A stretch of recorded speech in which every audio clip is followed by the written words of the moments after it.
Welcome to today's deep dive.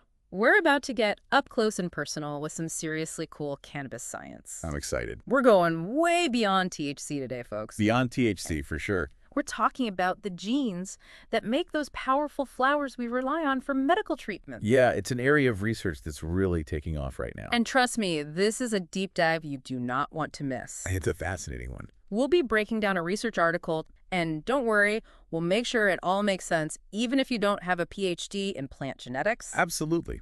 We'll keep it clear and engaging, I promise. Okay, so let's set the scene a bit. Now we're all here because we're fascinated by the medical potential of cannabis, right? Right.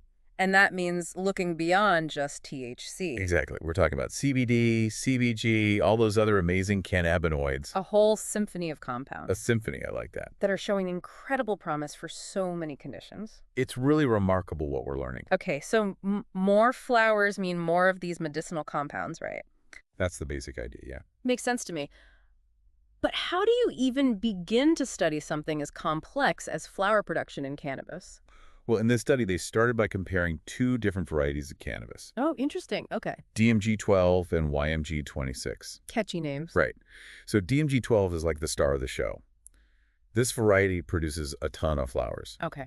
YMG26, on the other hand, not so much. Ah, so you've got your high achiever and your underachiever. Exactly. And the researchers wanted to figure out what makes DMG12 such a flower-producing machine. Fascinating. So how do you even begin to compare the genetic makeup of two different plants? That sounds incredibly complex. It is complex, but the researchers use a clever approach. They crossbred the two varieties and then carefully map the genes of their offspring. So they're like genetic detectives looking for clues. Precisely. And they found a very interesting clue when they looked at a specific region of a chromosome that was linked to flower production. Ooh, this is getting good. What did they find? They found a gene called CSMIKC1.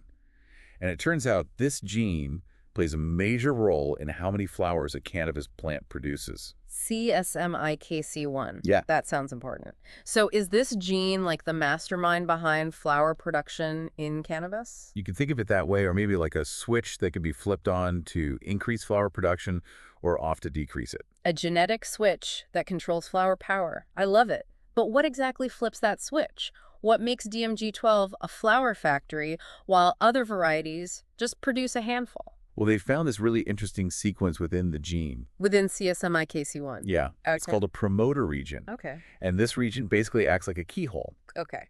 And DMG12, our star performer, Yeah. it has a very specific key that fits that keyhole. Okay. It's a repeating sequence of these two little genetic letters, C and T, and it's repeated 8 times. Okay. CT8, they call it. Catchy. Right. But here's the thing. YMG26, Yeah. our less impressive plant, Right. doesn't have that key. Oh, interesting. So it can't really unlock that flower power to the same extent. So it's like DMG12 has the key to unlock flower power. I love it. Exactly. But it can't be that simple, right? I mean, there's a whole orchestra of genes that Yeah. make a plant a plant. You are absolutely right. It is always more complex. Yeah. And the researchers knew that too. So they dug a little deeper and discovered a second gene called CSBPC. CSDPC2, got it. Another tongue twister. What does this one do? Well, if we're sticking with our lock and key analogy, think of CSBPC2 as, like the hand that actually turns the key. Oh, okay. It binds to that CT8 sequence. Right. And then it basically gives CSMIKC1 the signal to get to work. Okay, so we've got the CSMIKC1 switch, and the CT8 sequence is the key that unlocks it. And now we've got CSBPC2, the hand that turns the key. You got it. That's incredible. So did the researchers prove that they could manipulate all of this? Because it's one thing to see a connection, but did they actually, like, test if they messed around with these genes? They did. Well, and this is where it gets really exciting. Okay. They use some really cool genetic techniques to silence the CSMIKC1 gene in some plants. Okay. Basically turning it off. Turning off the switch. Wow. Exactly. And in other plants, they cranked it up, way up. Okay, I'm on the edge of my seat here. What happened? Well, as you can imagine, silencing CSMIKC1 was like slamming the brakes on flower production. Yeah. The plants produced way fewer flowers, Wow. and even seed production took a hit. But when they cranked up CSMIKC1, Yeah. it was like those plants went into overdrive. No way. They produced significantly more flowers per branch. How much more are we talking here? Well, they estimated that this could lead to a yield increase of over 10%. And even seed production got boosted by over 8%. 10% just by tweaking one gene. That's incredible. That's got to be huge news, especially for medical cannabis, right? It's huge. And it gets even better, this discovery. It opens the door to manipulating flower production in a whole new way. Okay, now you've really got my attention. What else did they find?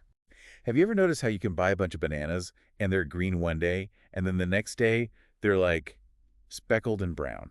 Who hasn't? Happens way too fast. Right. It's that rapid ripening process. Yeah. And it's caused by this plant hormone called ethylene. Ethylene, okay. You've probably heard of it. I have, I think so. And as it turns out, ethylene doesn't just ripe your bananas. It actually plays a crucial role in flower production in a ton of plant species, including, you guessed it, cannabis. No way. So they can potentially control how much this cannabis flowers by, like, messing around with the gas that makes bananas go brown? Pretty much. That's amazing. That's Okay. really cool. Okay, so they confirm that CSM-IKC1 is part of this ethylene signaling pathway. But did they actually, like, spray the plants with ethylene and see what happened? They did. They tested a bunch of different plant hormones, actually. Okay. They tried abscisic acid, or ABA for short, Mm-hmm. and a cytokinin called benzyladenine. Okay. Keeping track. Keep going. But guess what? Neither of those had a significant impact on CSMI-KC1 activity. So it wasn't just any hormone. It was ethylene specifically. Ethylene was the clear winner. Like a VIP ticket for flower production. Exactly. Spraying the plants with ethylene boosted CSMI-KC1 activity, which led to, you guessed it, a significant increase in flower production. They even went a step further and sprayed the plants with a chemical that blocks ethylene production. Did that work? Did they put a stop to the flower party? They did. Yeah. Blocking ethylene reduced both CSMI-KC1 activity and, you guessed it, flower production. Wow. Talk about finding the on and off switch for flower power in cannabis. That's incredible. It's like they found a way to give those cannabis plants a little nudge. Like, hey, it's time to make more medicine. It really is remarkable. And what I find so exciting about the ethylene connection is it could offer a more natural way to influence cannabis production. Right. Especially compared to, genetic modification, which can be, well, a bit of a touchy subject for some people. Yeah, absolutely. So this is like giving the plant a little encouragement instead of totally rewriting its genetic instruction manual. I like that. So to recap this deep dive, we've uncovered a potential gold mine for boosting the production of those all-important cannabinoids. Definitely a game changer. We've got the key players, the genetic switches, the amplifiers. Mm-hmm. We even have a potential remote control in the form of this ethylene gas. It's amazing, isn't it? It's mind-blowing, really. But where do we go from here? I mean, what are the real-world implications of all this for, like, the future of medical cannabis? Oh, the possibilities are incredibly exciting. For one, this knowledge could completely revolutionize how we breed cannabis. Okay, yeah. Imagine being able to, screen for specific variations in these key genes, like CSMI-KC1. We could identify those naturally high-yielding plants so much faster. So instead of those long, drawn-out breeding programs, we could potentially develop new cannabis varieties with amazing therapeutic potential much, much faster. Exactly. It'd be a huge time saver. It's like a shortcut to breeding plants with those desirable traits. Whether it's higher yields of CBD for treating seizures or a specific combination of cannabinoids for managing chronic pain, the possibilities are pretty much endless.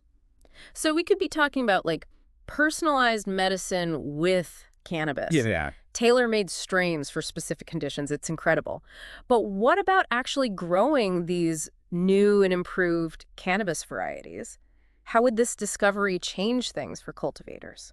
Well, we've already touched on the potential of ethylene manipulation. Right. But imagine growers being able to, fine-tune the ethylene levels in their grow facilities. Oh, wow. They could potentially optimize their flower production even further. Yeah. Leading to, higher yields, more consistent product quality. Right. So it's like giving those cannabis plants the perfect environment to flourish. And if it's good for the plants, it's good for patients, right? Absolutely. Higher yields could mean more affordable medical cannabis, making it accessible to even more people. Exactly. This research has the potential to improve so many lives. This has been an incredible deep dive into the cutting edge of cannabis science. We've done from this, dense research article to a whole new understanding of how these plants work. And we've only just scratched the surface. There's still so much more to discover. That's what makes it all so fascinating. This research has really opened up a world of possibilities for the future of cannabis. And I, for one, can't wait to see what other secrets we uncover.